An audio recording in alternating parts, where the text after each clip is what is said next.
Greetings, friends. Welcome back to the Film Alchemist Pod. Welcome back to the October Mega Marathon. I'm your host, Griffey, here with just a brief little introduction before today's amazing episode. People, this month we work very hard to bring you 31 brand new horror movie episodes just this month. 3 of those are exclusively on patreon.com/filmalchemistpod. Especially this month. God knows how much work this takes to get done. And this is a great way for us to meet new people every year. People who love movies, try to bring them in, help build the community. This month especially, if you can find it in your heart to join our cause, right? To donate a little of your resources to patreon.com/filmalchemistpod. It would mean the world to us, right? We appreciate you so much. We have a great community over there we'd love for you to be a part of. We've got wonderful content over there, right? 3 new episodes this month. We have many series on TV shows right now. We're going through all of the Tales from the Crypt. Lots of fun stuff over there. In fact, for December, you get to pick stocking stuffer movies that we draw and curate our whole December lineup off of movies the fans and patrons want. So if you could find it in your heart, especially this month, patreon.com/filmalchemistpod is the very best way to help the show. Give us a little treat, please. We appreciate it. Thank you. The YouTube is Film Alchemist. We're on all the socials you're on, including TikTok, Instagram Reels, all that kind of stuff. Those are great things that you can send specifically to friends, right? Direct messages, text, however. Let them know we're out here. Let them know we exist. That is a great way to help the show as well, and it's free, man. It costs nothing but a little time and consideration. That's a really great way to help podcasts like us. We appreciate it. You can email us, filmalchemistpod@gmail.com. That's another good way to help us out. Make sure you're leaving 5-star ratings and reviews so we can kick the algorithm right in its nads, right? Right in its nads, like the Wolfman. I guess that's nards. My dad always said nads when we were little, but nards is what the Wolfman had. And that's where we're going to kick the algorithm if you leave those 5-star ratings and reviews. So thank you in advance. I do video work over for Looper. If you follow Looper, wherever, they're big. They're big. You can find them everywhere. You can see me from the belly button up, chatting movies. Love my friends over at Looper. Support that. Also go to misfitparade.com. You can see all of the work that me and my movie company are doing, right? So some of our festival movies are coming out online that we'll be able to share with you soon. We're really excited for Sugar Tits to hit online, and you guys can all watch that with us.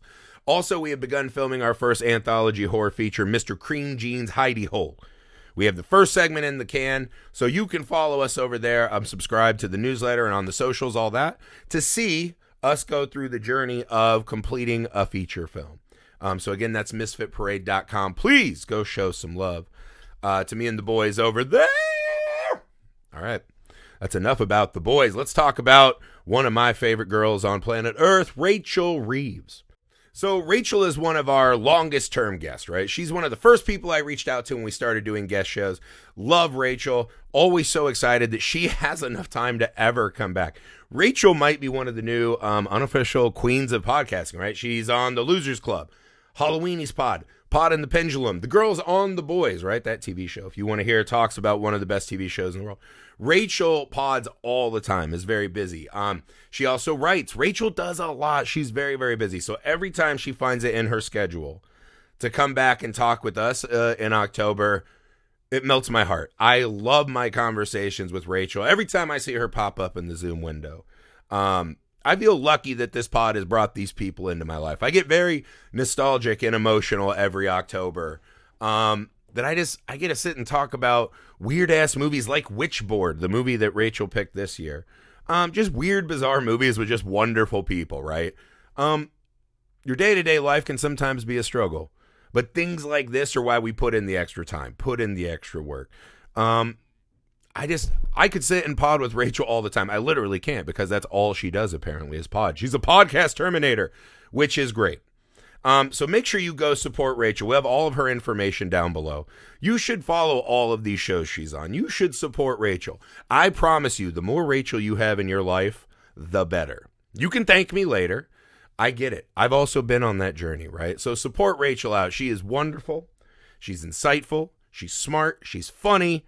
Please, please, please help make her the biggest success in the universe. Thank you, Rachel, as always, for making the time. So without any further ado, Witchboard with Rachel Reeves.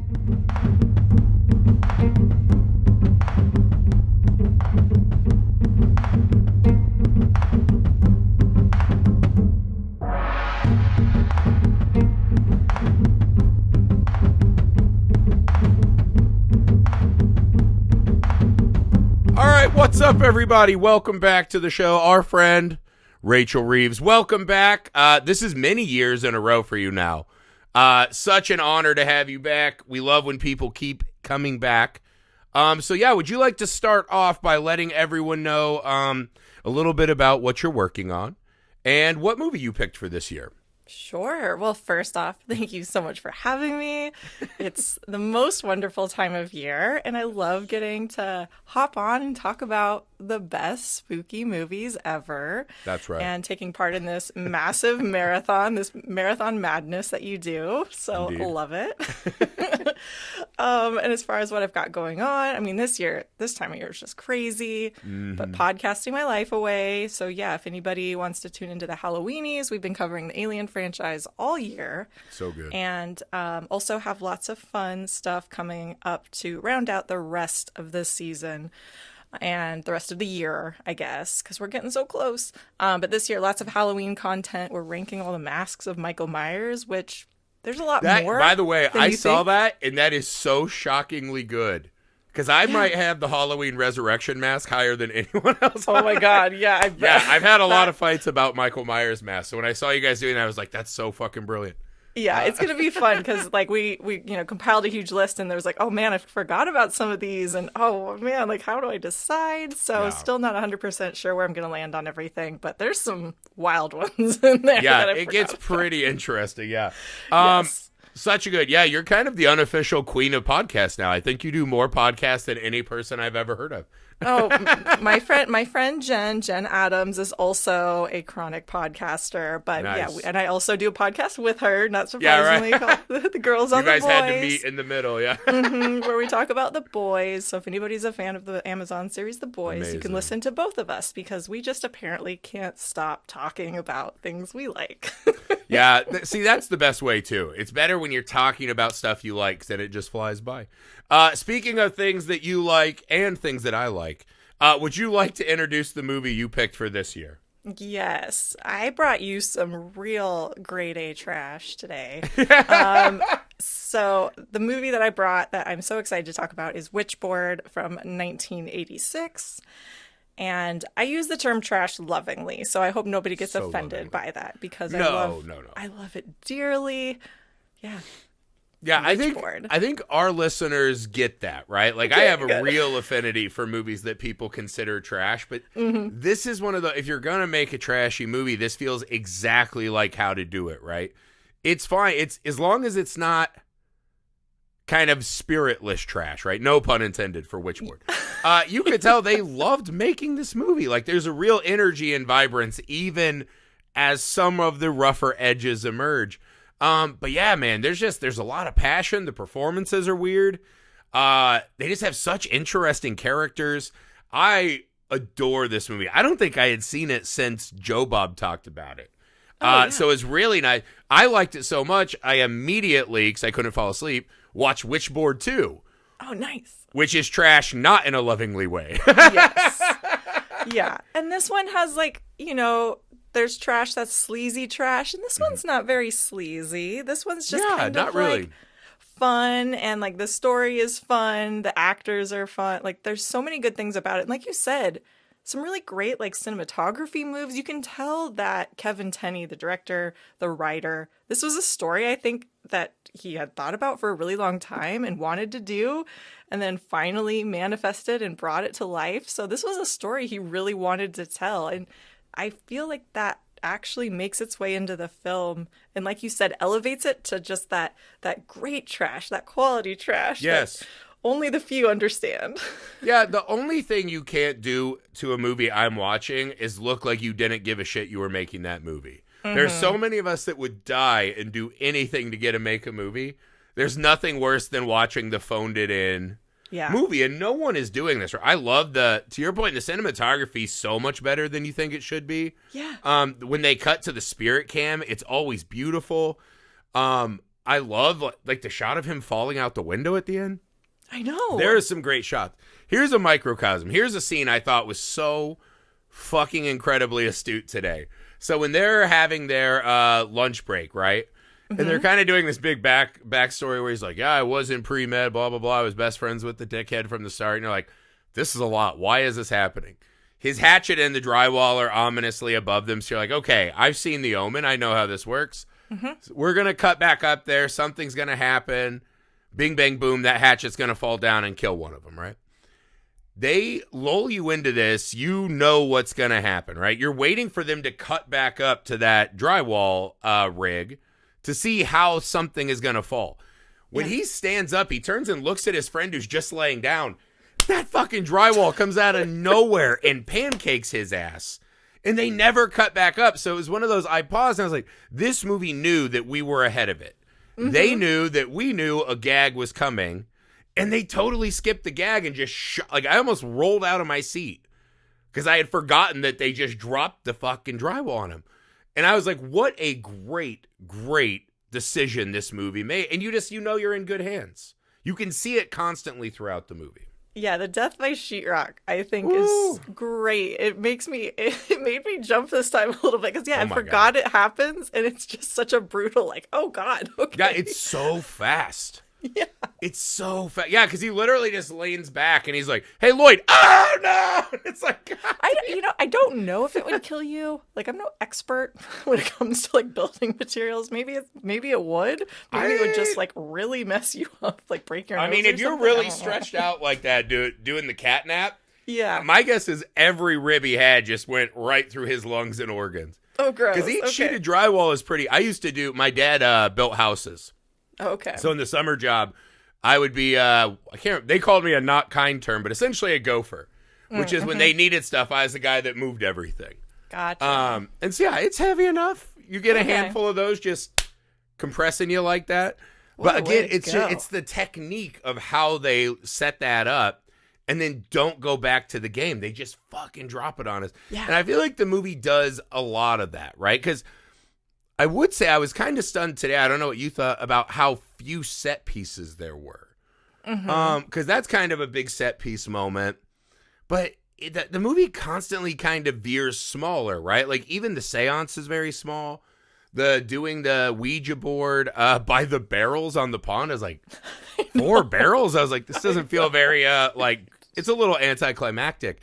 But I think they just lean more on the performances, right? Because this movie is so much smaller than I remembered. I don't know if you agree with that. No, 100%. Like, this is really, it's a character drama, right? It's this character piece about these two long-term male friends that have known each other since childhood and got kind of torn apart by this total babe and now are like trying to like rekindle their bromance a little bit and come to a good place. And then, what do you know? There's a Ouija, not Ouija because they didn't want to get sued, Ouija board that has come between them and this malevolent spirit that is going to end their friendship for good. It's crazy because you even start the movie and it's like, all right, we're doing Ouija board, whatever, right? Okay, this is a classic start to a thing. Immediately, you're just like, what is going on with these two guys? From the very first scene, you're like, why are they at a fucking 12? The movie's been playing for 30 seconds, and he's just in the fucking kitchen ripping darts. He's like, this little piece of shit. I knew he was an ass. And then when Tawny Katane comes in and is like, I love you. You're my boyfriend. I was like, wow, this is insane. How would you ever have known who? Because why would you invite that guy to the party with your boyfriend who you know he was the best friend of and you know he wants to... I feel like Tawny Katane is stirring the pie here. I don't know how to phrase this exactly. She is trying to have her cake and eat it too, I think is how the kids are saying.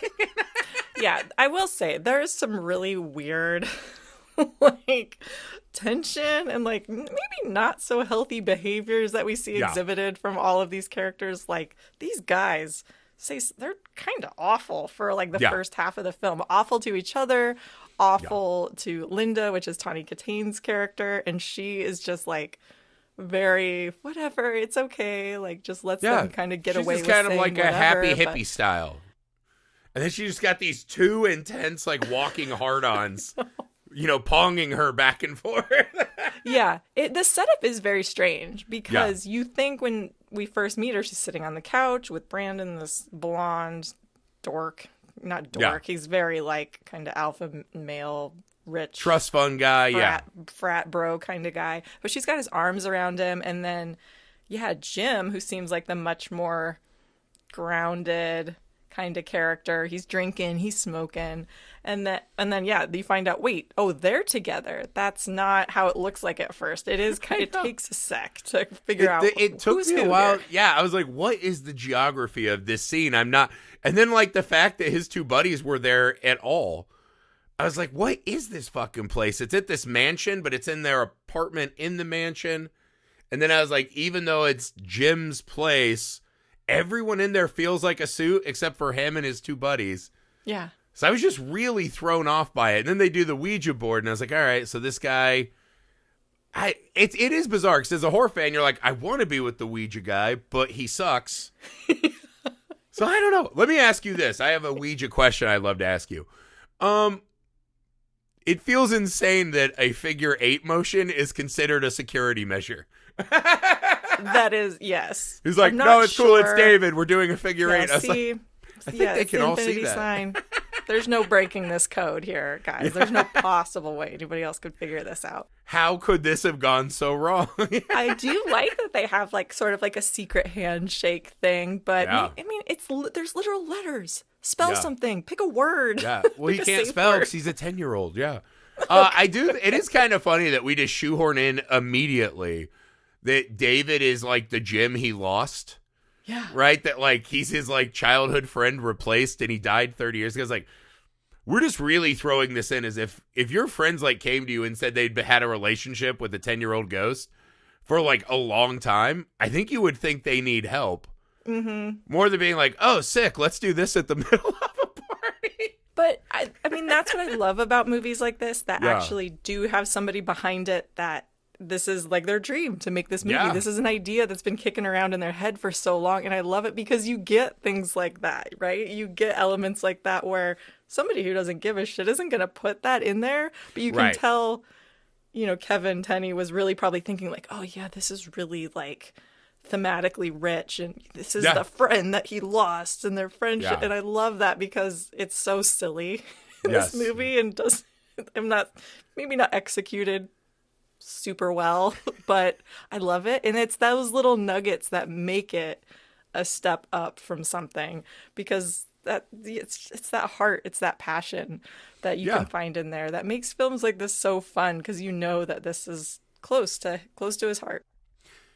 Yeah, well, you kind of get the idea that he feels like he is the Brandon character. Or like the worst part of him is more of a Brandon who gets laughed at by the Jims who always get the girl that he's pining over. Mm-hmm. And then just in the middle of it, he throws in, God, what's her name? Zarabeth. Oh. And you're like, talk about just an amazing out of nowhere character who really believes in this stuff. And is a medium, but is so fucking charming that she even wins Jim over. Oh, yeah. And I was like, there is something, you could tell that this was not something that he was laughing at as he was telling the story. Because even when she did her like psychic humor, at the end after she dies, they kind of joke about that lovingly, not insulting her, I felt like. And as an audience, I felt that was the lowest point of the movie to me is when she gets crushed. I felt so mad when she got destroyed. And that's what I mean. Every character in this movie is really going above and beyond.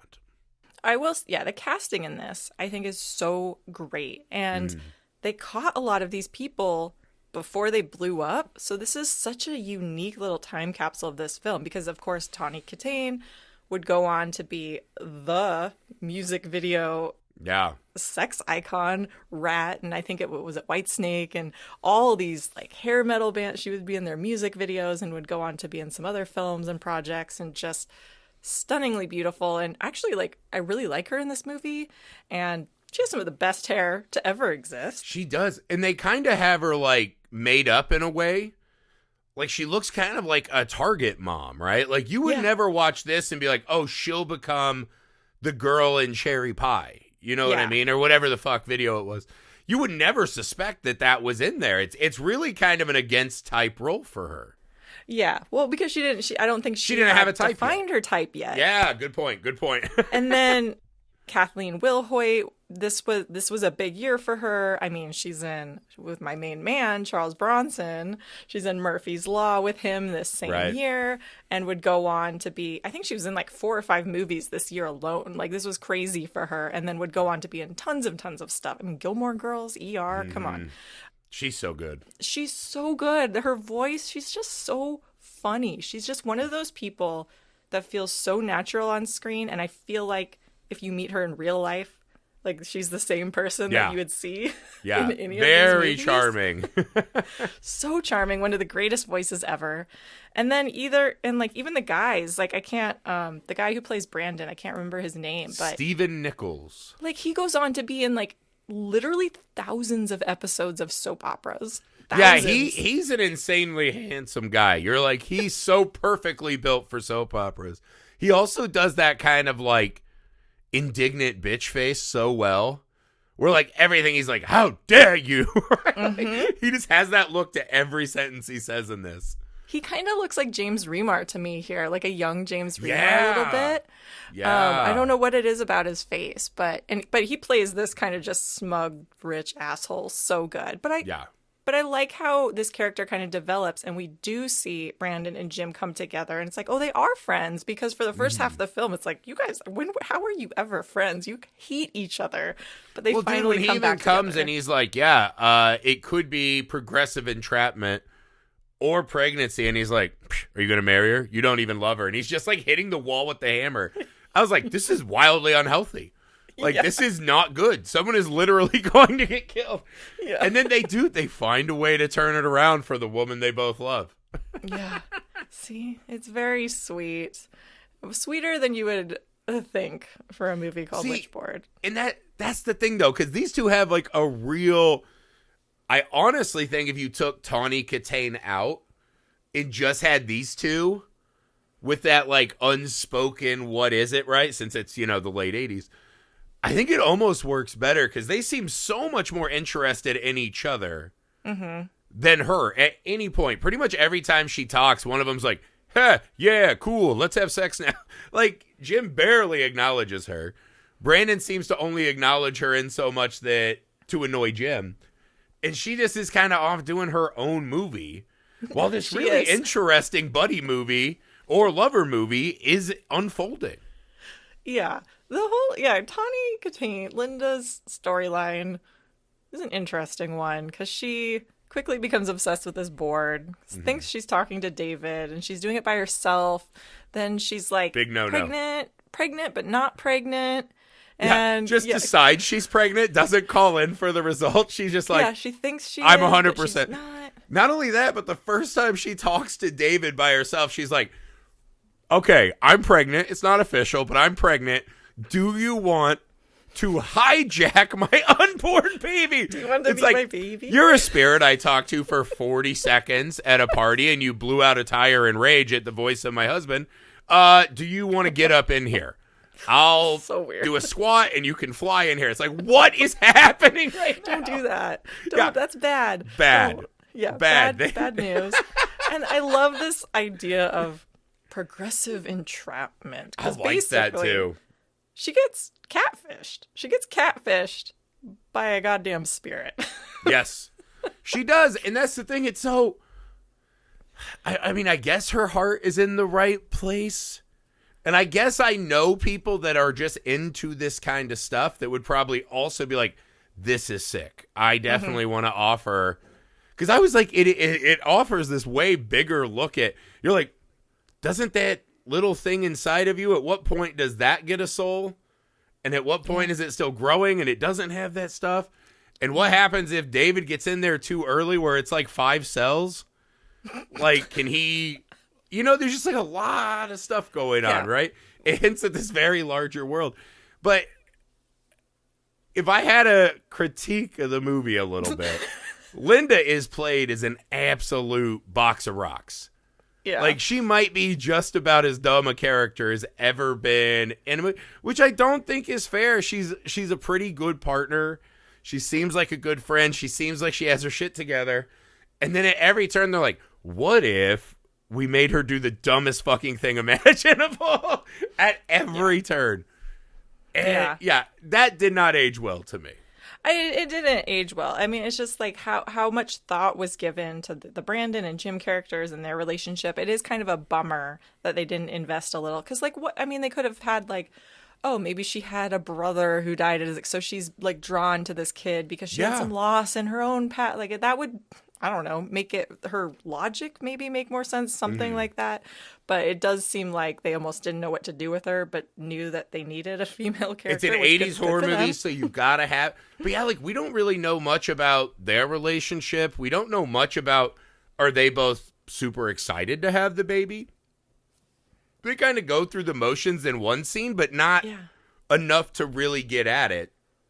And at the end, when Jim's like, I'm going to be a father, that felt like more of a fuck you to Brandon than, like, really telling me where he was. I was like, I feel like we should have just taken Linda out, had the two guys, the detective who's obsessed with magic, which I thought was fucking hilarious. Yeah, what is that? And then Zarabeth is like the buddy who is walking him through it. She's the Egon.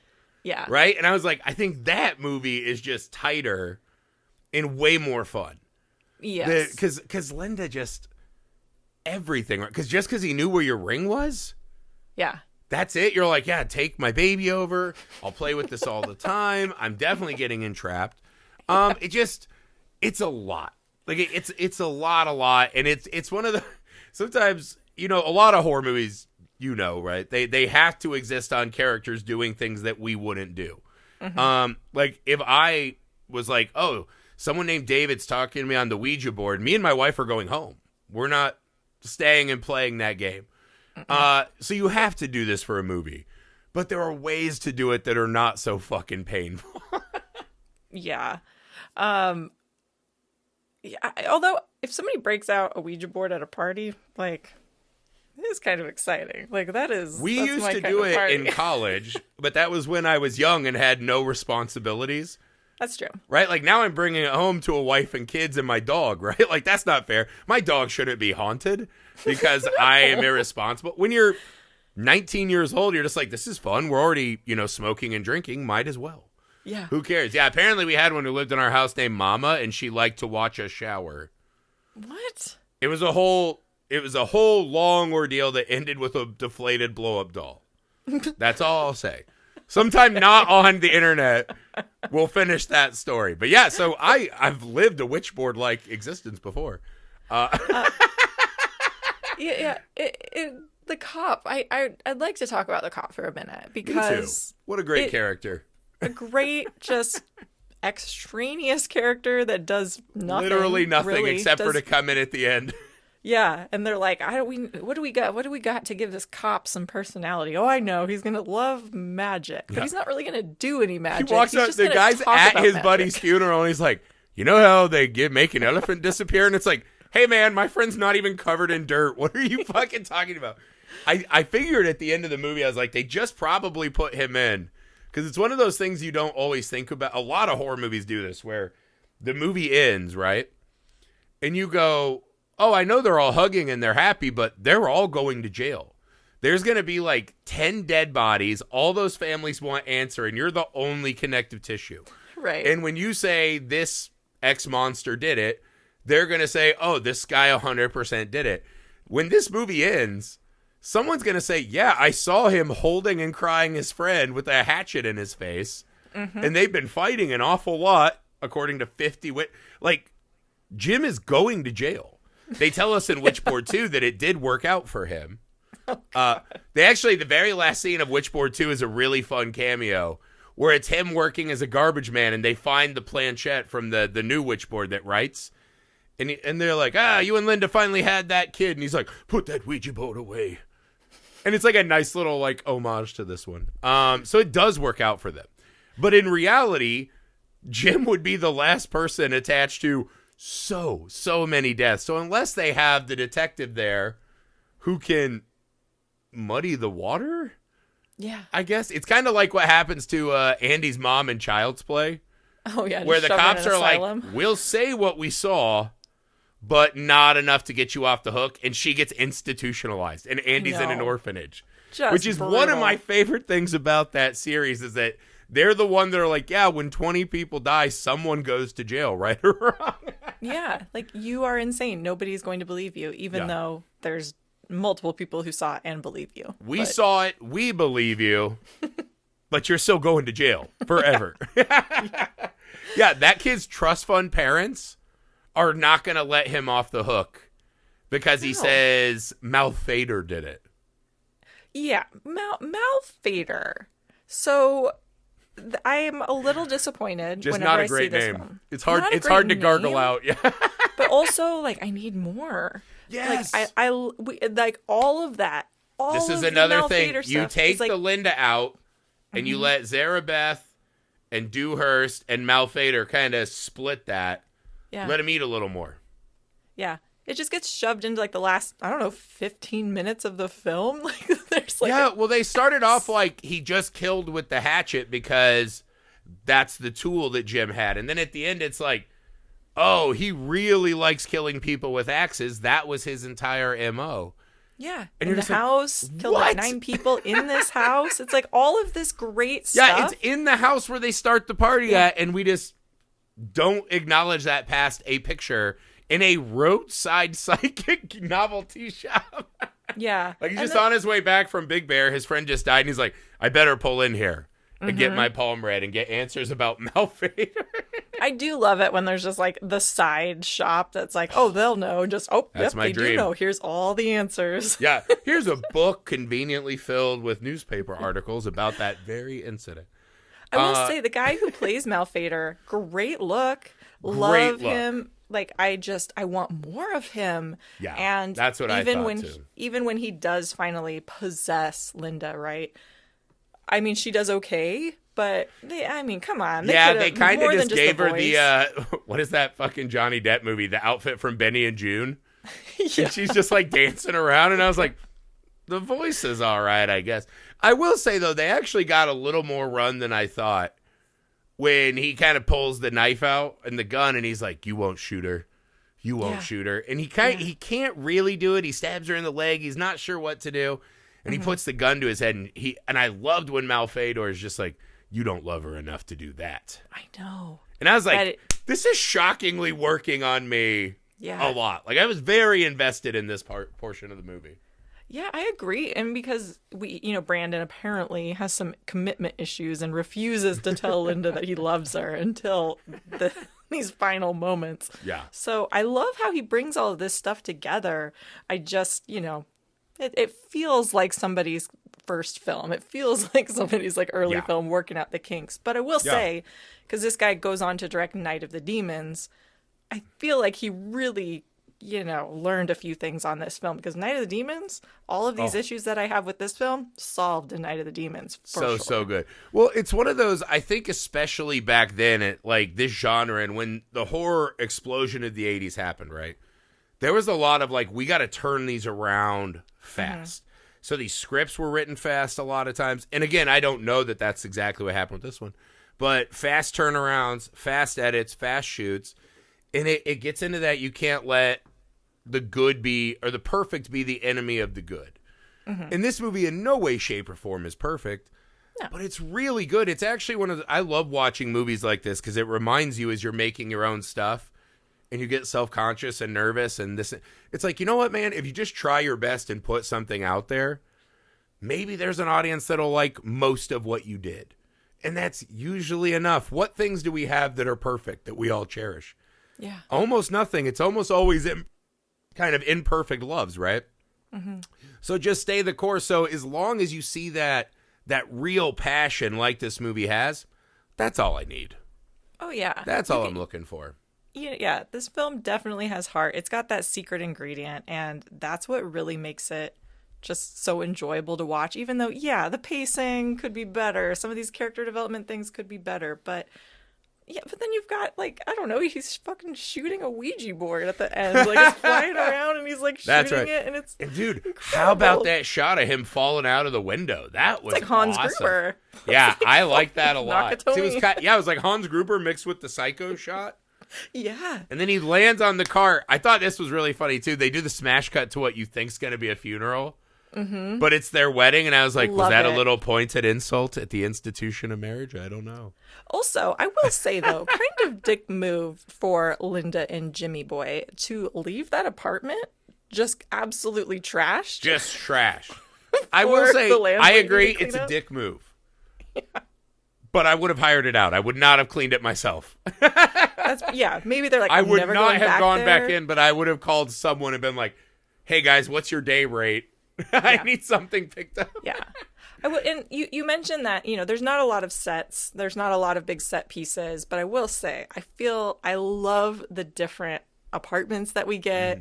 Jim and Linda's house is very like pastels and like that really gross, like late 80s, early 90s aesthetic. But then you've got Zarabeth's house, which I'm obsessed with. I'm obsessed with all of her. so good. But just that maximalist 80s new wave kind of vibe. And then even Brandon's, who's just like Wall Street sleazy bachelor pad. Like I die. Like I love it so much. So I love how we get to see all of their apartments, and even though they're like, okay, we can't really afford these huge sets, but at least we're gonna like decorate them to all have these really strong visual personalities.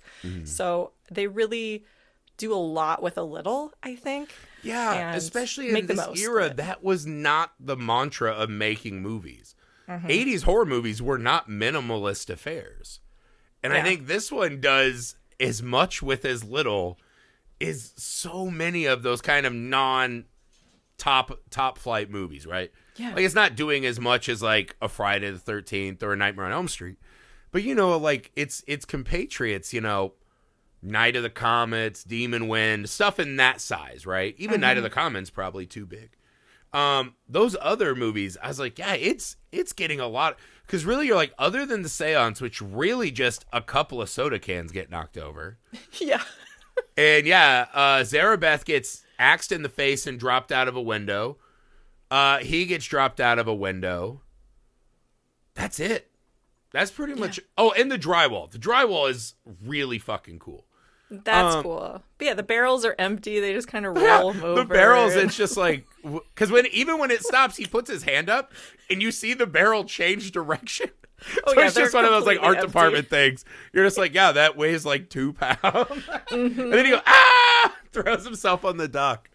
But then you've got like that moment in the kitchen with Tawny Katane. The knife falls and then the ketchup In the pours. ketchup, And it's got that is awesome. it's so silly, so simple, but so fun, and such a great way. Again, do a lot with a little. Like, okay, we can't afford a bunch of these gore gags. We can't afford to do a bunch of like makeup and practical effects and prosthetics.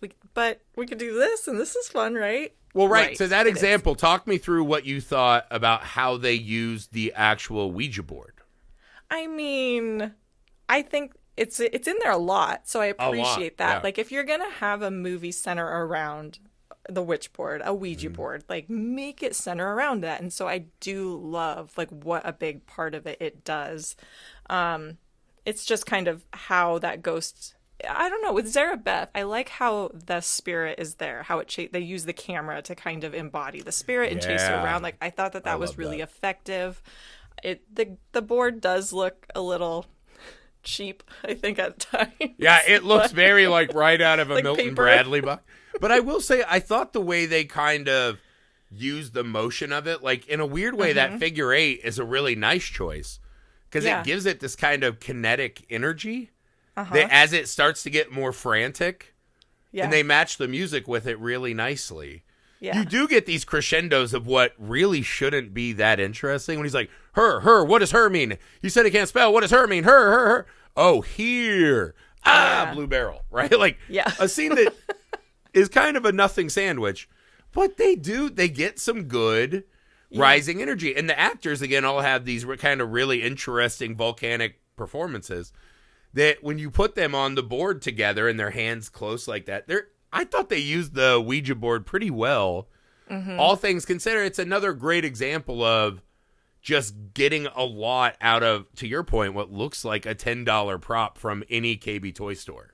Oh, absolutely. This movie, I don't know what the budget was, but it does not look like a lot. But I can tell you what, I've seen way worse movies that cost my a God, lot more. So, For certain. money does not always mean better. We know this. We know this as horror fans. Come on. Wow. Estimated $2 million budget. Okay, see, that's more than I thought. I don't know Yeah, a lot, it but- grossed over 7 million worldwide, Okay. with an opening weekend of 95,000 in the U.S. and Canada. So it must have had some good word of mouth, Yeah. right? some Other drive-ins countries and- must have latched onto it pretty well. I bet this was a big VHS film, though, because can you imagine? yeah. I mean, great cover art. This would have been an amazing cable movie too. Oh, yeah. Like if you just And, like, turn that on in the middle, I feel like you would be really sucked in. Yeah. And there's not even that much that you would have to edit out. Like, the only, risque scene is the shower scene. And even then, like, it's pretty tame, all things considered. Oh yeah. And, I think an kind of effective way. It's kind of funny. It's like, wait, is she having trouble getting out? I guess she can't get out. She's breaking out. Like, what is going on? Well, we do know that she can't do very much right, but yeah, she can't even shower properly. Yeah, but it's like, that's really the only thing you would even have to edit to, like, throw it on TV, and then it's pretty tame. Like, I can see, like, a kid watching this and just being, like, mind blown. Yeah. But actually, it's not that scary. It's not that gruesome. There's not that much bad going on, but... Yeah, she has a couple really cool, like, nightmares, right? That kind of stylistically switch it up. And there's one where, she's getting choked. There is one where she imagines Malfetor decapitating her.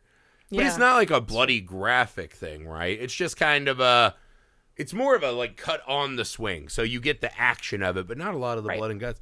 But yeah, it's just... I honestly was just so impressed going back. And even when you watch part 2, I think it's one of those great movies to watch this. And then there's 3 of them, actually, if I'm not mistaken. And you go and watch the sequel and you're like, yeah, you know what? That first one really did achieve a lot more than you give it credit for. Because the second one's just a little more polished, but just kind of gutless version of this one. Yeah. Yeah, there's something about it's just all wrong. And I think it's one of those, I think Witchboard is one of those movies it's easy to not appreciate how many great things it's doing until you're far enough in that maybe some audiences don't even make it that far. Yeah.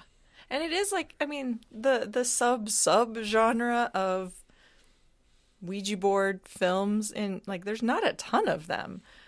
At least not a ton of good ones. Yeah, I mean, I think the This is up only there. other, like, really good Ouija board, they did, because that was funny, they made the movie Ouija, and it was there's terrible. those. Yeah. But then the Origin, sequel was Ouija Origins, yeah, and it That was, one- like, that amazing. I like that one. It was, like, a really good, like, kind of one of those, like, awful studio horror movies, but that are really fun and have big set pieces. Yeah. And Veronica is a really Oh great, my gosh, I forgot about that one. that That's one's a good really call. great. So, but I mean, other than those, and there's not really a ton, I don't think. So, which is kind of crazy. And I wonder if it is really just due to licensing. If it's like a Parker Brothers thing, like, we have to pay you. It could be, but Oh, also yeah. it's like, how do you just put a camera on the Ouija board and make that cool? Because in a weird way, something like Talk to Me True. is kind of a new age Ouija board that just is a little more visually engaging. Absolutely. Yeah. So IMDb has Ouija board as the 5th best Ouija movie. Okay. Witchboard 2 and 3 are 8 and 9, so it is not a very crowded. There's one called Ouija House. I don't So believe yeah, that. Ouija Origin of Evil #1, Ouija #2, Ouija House, Ouija Seance, the final game, Oh no. and then Witchboard. There's no way Witchboard is not better than those 3 I just I read. agree. There's no fucking chance Witchboard is not better. And Veronica not even on there. Unbelievable. Rude. So rude. Rude. But I yeah, love that again, I think this movie is pretty exceptional. And again, I think this was that time where there was just such an explosion in the horror community, and there were so many people trying to cash in that I think a lot of these ideas got through. That just even 10 years later were not sneaking through the cracks. They would have been in that straight to Sci-Fi Channel, straight to DVD mindset, which would have made them less inherently. Yeah. Right? This is kind of this really beautiful sweet spot for this creative horror explosion. Yeah, and it is such an interesting time because, yes, you have people like, no shade, the Sean S. Cunningham, who were literally and openly like, I was want gonna to say make he will a tell buck. you proudly that he did a Yes. great job of just making a buck. I Yeah. just want to make a buck, and I'm going to do it, and he did. So congrats on your success. I agree. But also, you have people like this, and even people like Sleepaway Camp. I'm blanking on the guy's name, but that was similarly like, I had this idea, and this was a camp I grew up in. So you have these people that now were able to actually get these movies made that they'd been thinking about for a long time, and we're finally able to execute it. So I love that. It's a mix of both, obviously, but you do have these ones that peek through that you can tell that they love what they were doing, and it makes all the difference in this film. And like you said, pretty soon that's gonna as these bigger franchise films just start making buku bucks, we see less and less of that for some, which is kind of interesting. Yeah, you kind of had to be a slasher or have like a titular monster that could be the center of it. Then you start getting into like these kind of bigger studio like horror thrillers, right? In the early to mid 90s that just kind of consume a lot of this, right? Yeah. And especially like by the time Scream comes out, Oh, yeah. I feel like the movies like Witchboard, like there's no fucking chance anymore. These Yeah. are like, now they're like full moon movies, which I personally like, Totally. but are inherently just striving for less than Witchboard. Yeah, it's like you've got the direct-to-video kind of fodder, and then you've got the actual studio movie theater films, and there's not a lot of in between.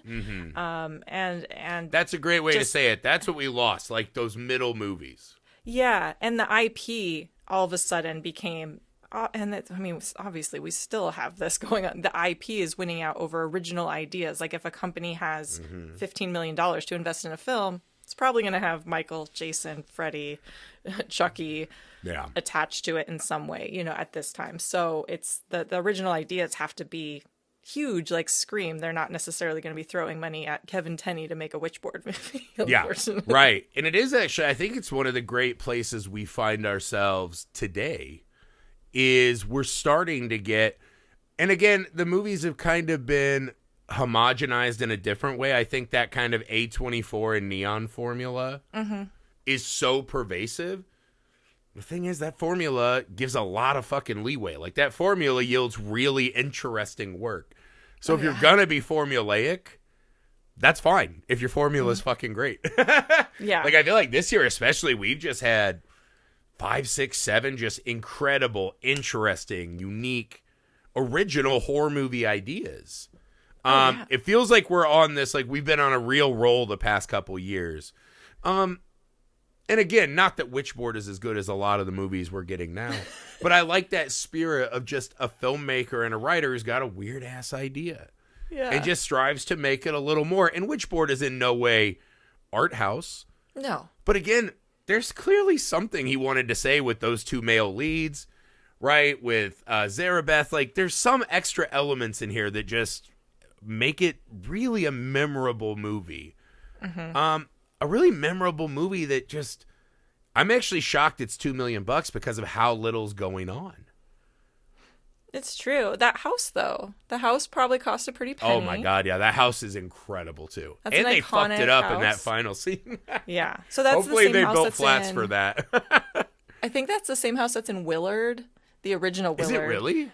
And I think it's in some other movies too. So that was like at the time anyways, I don't think it still is, but was a filming location. And so, maybe some of that went. And also the cast, I would imagine, ate up a chunk. Because they were new in their careers, but it seems like they spent some money and actually were like, no, let's hire some people who actually can Let's get some act. good actors. Yeah. Again, warts and all, I just think this movie so overachieves. Yeah. I don't see how you could turn this movie on and not have a great afternoon. That would be my contention. And this would be a great movie, like if somebody's programming like a Halloween marathon, like this would be such a fun movie to watch with friends or see. Throw it like, in the with middle of crowd, like a 3-movie like drive-in festival. Like, oh yeah, it really does fit a little bit everywhere. Yeah, it's a great movie. What a great pick. You always bring such wonderful movies. Thank you, as always, for coming and joining us.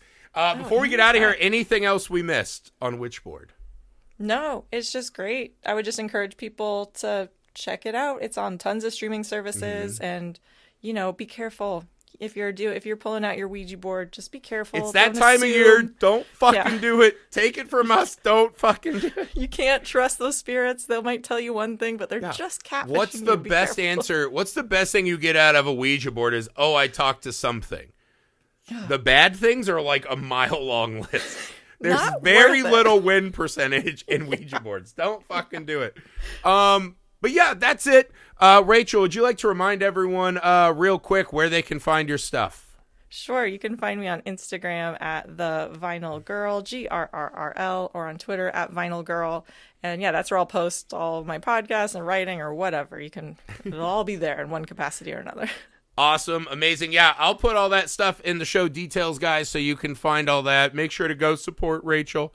Honestly, seriously, from the bottom of my heart, I love every year when I send out the text to you and we haven't talked in a year, and you're just like, I'm back. Yes, it's something absolutely. I look forward to so much is like our reconnecting. I will tell you, like every guest, please come back.